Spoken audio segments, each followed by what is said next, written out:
So 10 years ago, when younger Zen was working in a startup, disgruntled by the fact that she was getting paid less than her peers, she decided to look out in the big bad world. I wanted to go into tech where the money was.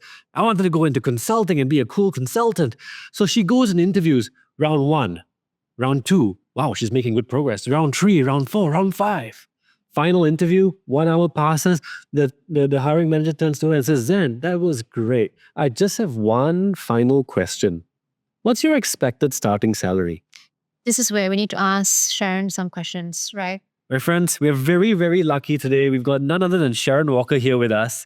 Sharon is one of the leaders in Korn Ferry's professional search business. She's got 15 to 20 years of experience helping businesses hire the right talent, helping talent find the right businesses. And if she looks familiar to you, it's because she was on that wonderful show back in the day when we were kids, The Amazing Race Asia. Welcome, Sharon. Thank you, Jess. I appreciate the intro. Thank you for joining us today. So, Zen, more importantly, how did you feel at that point when you were asked the big question? Yes, I was a bit confused, to be honest. I wish I already knew you then, but I did not. First question is, should I be really honest with what I felt was low pay, right? Because I was in a startup. The second thing is, if they ask me about what is my expected range, and the word range just freaked the hell out of me. Like, where am I going to find this range? From where, right? And should I be very ambitious to say I want like a 30% increase, or should I be more humble and say, like a 10%? So I was quite confused. What would we do? So what did she say? So at that point in time, I was honest with my pay. Yes, you should. Why not?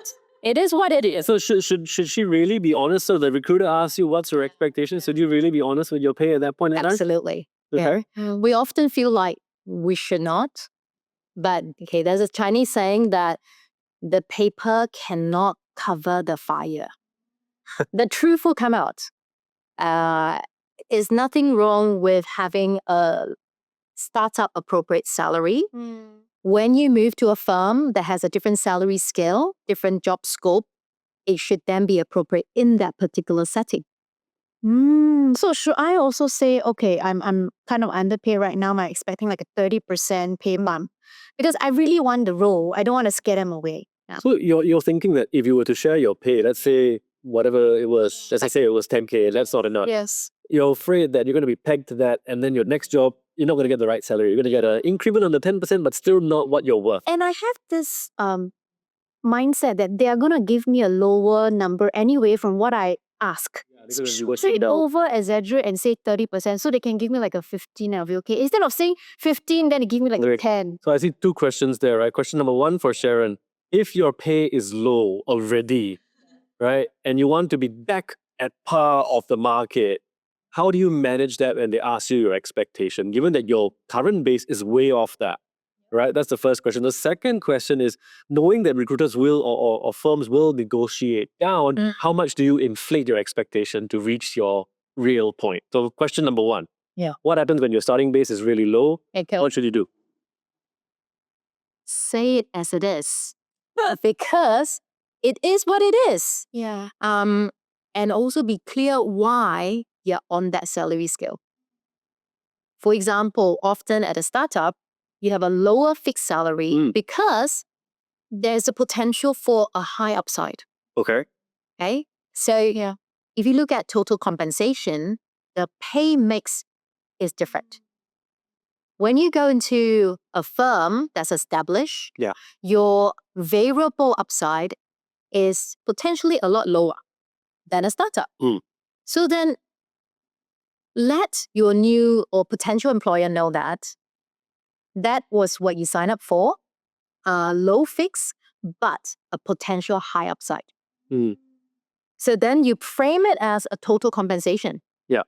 So when they come to you with a total compensation, they should think about, okay, how does this match? Not just, oh, you were on 5,000. Yeah. So if I give you 7,005, wow, that's 50% increase, right? That's rich. No, they should be thinking that was only 50% of what you could be drawing into in total. Yeah. So then that changes the game around. And it also gives you the courage to say as it is, because you understand how pay works. But okay, I appreciate that in the context of startups, yes, there's very much likelihood for you to earn other forms of pay, right? Equity and other variable bonuses. But what if you were a salaried employee, Yes. right, in a firm, MNC, Yeah. and you've been there? In our last episode, we said that if you're a job hopper, you tend to get more, but because you stayed for 10 years, you get penalized with the smaller increments. So now, compared to your peers outside in the talent market, you are being underpaid. Yeah. And how do you, if I were to go to the recruiter and say, okay, yeah, this is my current salary, knowing that it's already low, what should I do in that situation to make sure I don't get shortchanged? See, salary negotiation, such a rich and prickly Yeah, it's pretty tricky. area to talk about. When you know that your salary is lower from company to company, Yeah. not a startup, right? Yeah, Now, that's because different companies may have different profitability and so on, right? Again, just go back to first principles. It is what it is. okay. It's not where you come from, it's Yep. where you're going that should determine what you get paid. Yeah, yeah.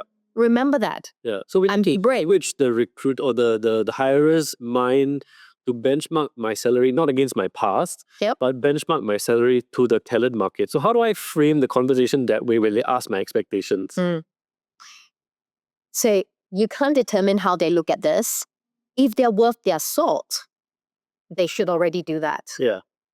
How you can frame it is, for the right role in this organization, I would accept one, what is equitable in this organization, and two, what is market competitive. Okay. Yeah. So that means what you're telling our listeners is, okay, in a way, do your homework, right? If you know that you are a legal counsel in an MNC, what is the market rate for a legal counsel with 10 years experience? Yeah. So come prepared with that. And then if you can do your Glassdoor or your other homework, what is the salary equivalent for legal counsels in this firm in the past? So come prepared with that and then use that as your expectation as opposed to your base. So is that what you're saying, sure? Yeah. Yes, doing your homework is always helpful. Right. And also put the onus back on the other side. Tell them to do right by you. Tell them that you trust that they're going to do right by you. Now, I'll flip this around. From an internal HR perspective, if you underpay someone when they join, you create an issue within your pay structure, which becomes a problem internally to address later on in the pay cycle. So you then be happy to know that it is not beneficial for a HR person, the hiring manager, to shortchange you. Okay. Because inequity runs both ways, right? It's inequitable if you're overpaid. It is also inequitable if you are underpaid. Both are issues that HR has to address, especially now when everybody talks about pay. Yeah, so In fact, it used to be hush hush, but now it's yes, in certain organizations, people are encouraged to talk about how much they're paid. Actually, yeah, I know of that from my tech friends as well. So on hindsight, I think what I could have done is to educate myself on what is the market rate of the new role that I'm on. Yeah. What are their competitors, Glassdoor, whatever. And then if I feel like I'm kind of short, I will explain that, hey, it is what it is. yeah. Right? Yeah, because it's a different package. Okay. Right? And I'm expecting, honestly, a 30% pay increase or 20% pay increase based on the information that I found out. Yeah. So I'm putting myself in the shoes of if to go into this thing, and I would probably be on the lines of, okay, this is my current salary. However, I'm expecting this amount because what I've understood is that that's the current rate for that level of experience in this industry for this role. The reason for my current salary being lower than that is because I've been in the firm for many years, and as you know, being inside you get 2 to 3 every year. Coming and hopping around, you get a lot more. So I want to balance that out. This is what I'm looking for. So you kind of give us narrative. Does that make sense? Yes and no, Okay. because every situation is going to be slightly different. Yeah. in any negotiation, you want to give away a little bit of information at a time. That's interesting. Yeah. You don't And what do I do? don't show your cards all the time. You like one card at a time. It is I feel like you got some sensational like it is it requires patience. Patience. Otherwise you end up being a patient, huh? Why? what do you mean? Yeah. When you give everything out, you don't know what the other side is thinking of. You do not know where they stand. Are they unenlightened HR people who feel that, okay, this person is going to be way underpaid joining at 20% off, but I cannot possibly give this person 50% off. I have ever doubled somebody's salary. Wow. Because it was the right thing to do. The person was qualified to join at a certain level. Mm. And at that level, doing that job, the person should be paid X amount of salary, which worked out to be about double of what this person was drawing for the past year. And how did that play out? You said don't show 10 all the time, right? You slowly, yeah. Bite-sized information. Say, when you're asked, you answer the question. For example, how much are you paid now? You can share with no remorse, no hesitation. It is what it is. If someone was to ask us for, say, something simple like our nationality, Yeah. we wouldn't think about making it up, right? Yeah. No, but there's a cost to being honest here, right? I mean, I'm not saying you lie. I'm not saying you lie, but like, I remember a couple of years ago during the Great Resignation, there was this talk about must you reveal your last drawn salary? Yeah. Right? If they ask you that question, what's your last drawn? Must you answer it? So firstly, so what's your thought? Must I answer that question? Yes. Yeah, I feel like also not it is. legally. Yeah. Not legally. Yeah. But if you take in good faith Yeah. that anyone you're going to be working with is trustworthy, right? First of all, is the company you're going to join, the people you're going to be working with, do you trust them? So it's a filter lah. It is a filter. I don't want to be honest. I don't want to tell them my last drawn because I'm afraid they're going to use it against me and give me a lower salary. And I guess what you're saying, or if I'm reading between the lines, is if they really did that, that's a red flag anyway. Absolutely. If the new company doesn't have the maturity and sophistication to pay you right, But I don't know. then might be better that you walk away. But then, like I said, one bit at a time, right? Yeah. When you answer the first question, let's see what the follow-up is. And sometimes it might be that you wait for the first offer, Okay. right? Because until you have information from them, it is just us in our head imagining Fine. things. So rather than thinking we need to solve it right now in this negotiation, no, I can actually give them a little bit of information, wait for the offer, and then I can push back and explain the reasons accordingly. So does it mean that for my case, if the tech company says, okay, how much do you want? I say, how much would you be offering for this person in this similar role? Yeah, and then wait for the offer. Say you offer me. Yeah, that's a possibility. It is a possibility, and this is how I suggest, one way of framing it is assuming that you're very keen and all other things are right. Yeah. You like the job, you like the people, and you think, okay, if I'm also paid right, this is great. Yes. I'm ready. Mm. What do we do? Let them know that you feel this is the right role and that you're going to entrust in them to make you a reasonable offer. So Put it back on them. Monkey on their back. okay. Oh, Yes. okay. So dear Mr. Hiring Manager, dear Miss Hiring Manager, Yeah. I'm actually really keen on this role. Yeah. I think it meets all my criteria for the dream job. And if I get a salary that's commiserate with the market rate of a legal counsel with 10 years experience and commiserate with the current legal counsel median pay range, that's something I ought to be It's also ready something to like, accept. tell me how much you think I'm worth. Yes, and it is. So if we take a step back, companies have salary structure. Yeah, you got the ranges and all that, And right? we have our own expectations, right? Sometimes there's a match, sometimes there's no match. Yeah. So let it play out.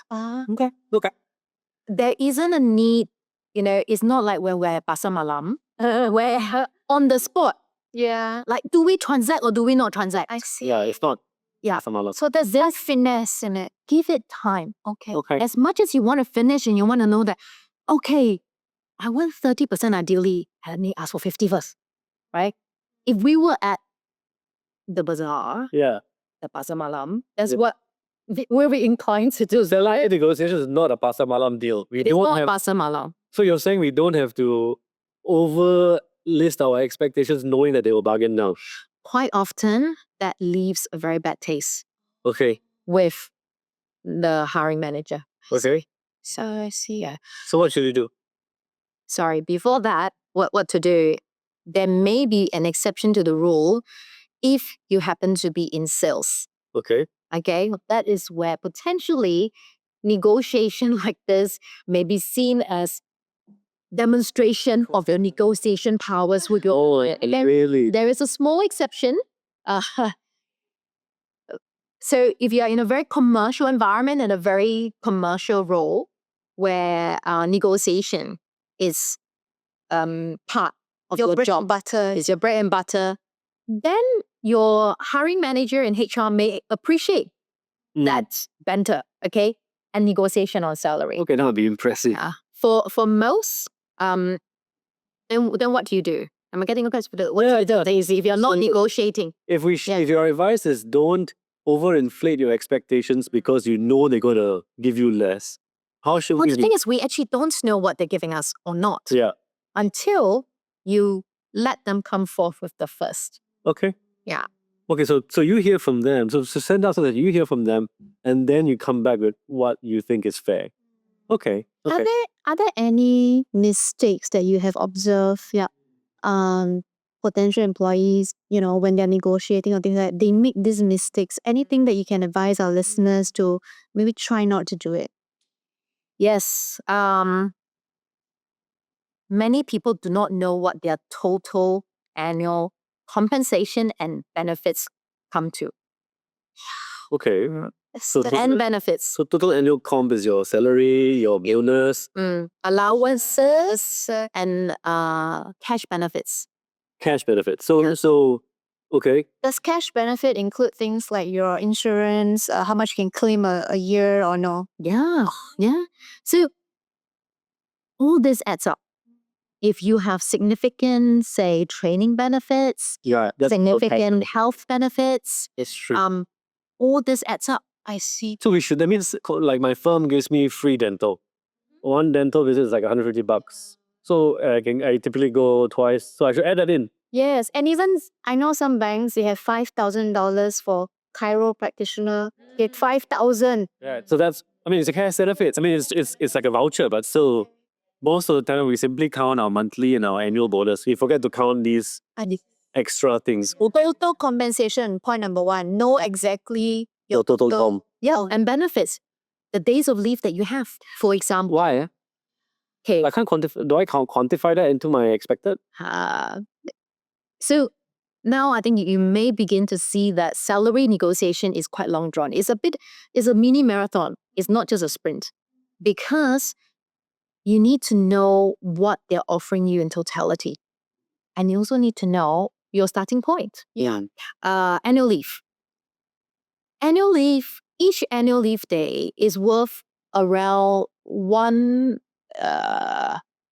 day, let's say, salary, right?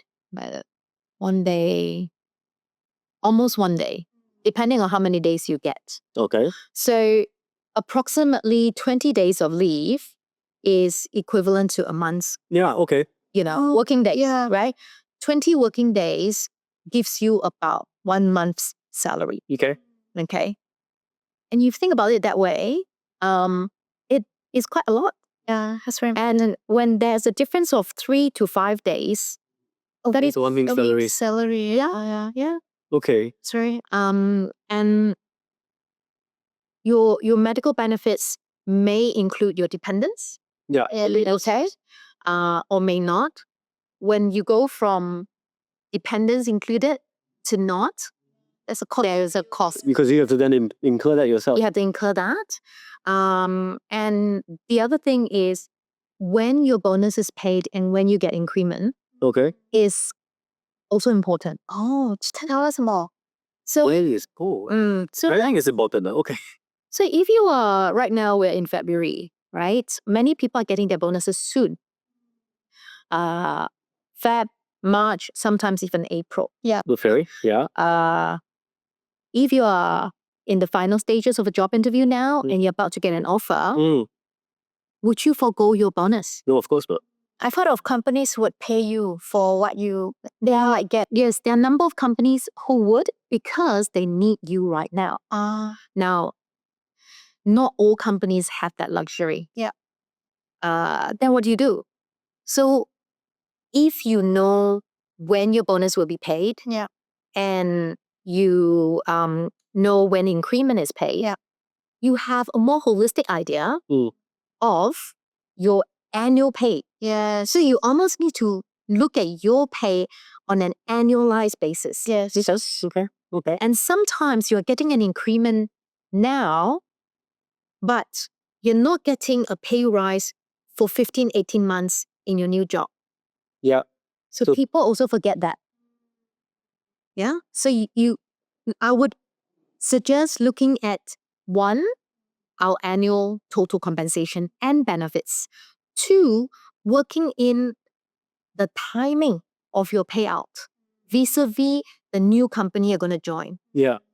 Actually, that reminds me. I when I was switching from law to consulting, in that time it was a real boom in the legal industry, and starting pay for associate was this amount, and we knew almost guaranteed that the increment the next year was at least $500 or $1,000, and the next year after that was another 500. I can't remember the figure. The opportunity cost. It was there, so I was pretty clear that every year I'll be getting 1,000 more or something along those lines, and so somebody advised me that, okay, now you're negotiating this consulting salary, go and tell your boss when they ask you expected, you have to do the math and say, okay, if I were to join the legal, I'll be getting this amount, but I also know that next year will be this and the year after is that. However, I know that in this firm, you don't have such big increments, therefore I need it front-loaded so it's equitable.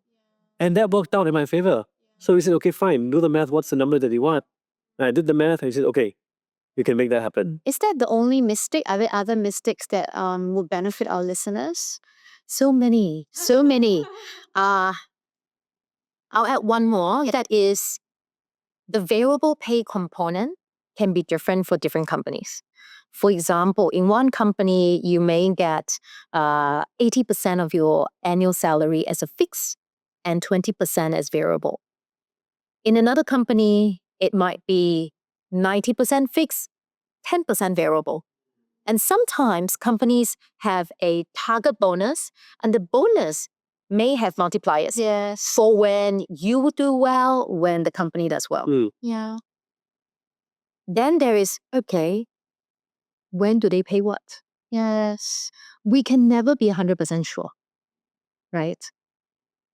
But you need to find out as best as you can historical pay patterns of incentives, and also what your bonus payout guidelines are. Yes. Okay. Yeah. So you need to go in with a healthy sense of strategic skepticism to find out, hey, by the way, what is the historical, how many months are talking about, what is percentage of variable, if they so happen to not communicate that with you. Well, there are still a large number of companies who put bonuses and performance-related incentive as discretionary. Yeah. Okay. They may have a long history of paying 3 months, 4 months, but the only thing that they put down as fixed maybe if they pay annual wage supplement, the AWS, or 13-month, that is the only legally guaranteed cost, right, you have. And profit sharing, performance, discretionary bonus is sometimes not even mentioned. Now then, it goes back to what I was saying in the beginning. Do you trust the people you're going to join? You will not find all the answers in your contract. But do you feel in good faith that what is guaranteed in the contract is enough for you, and that the variable component, you feel there's sufficient information for you to feel good? Sharon, this is so wise, and I think we need to have another podcast that continues this. But I have one last question for this podcast. As we wrap up salary negotiation, we could go on and on. Have you in your career ever advised someone to take on a job with same pay or even lesser pay because of maybe growth or things like that? Right. How common is that? It does happen, not often. However, different people have different reasons to move, right? No headhunter or HR person should encourage someone to take a pay cut. Yeah. Okay. Yeah, we all are better. So the decision if you would take a pay cut or not should be solely yours to own and decide. All the other factors need to be taken into consideration. That is the job right? Why are you considering a pay cut? How big is the pay cut? And when we say pay cut, are we talking about cash flow? That means, your month on month may be slightly less. But it could be because the company has got a fixed bonus at the end.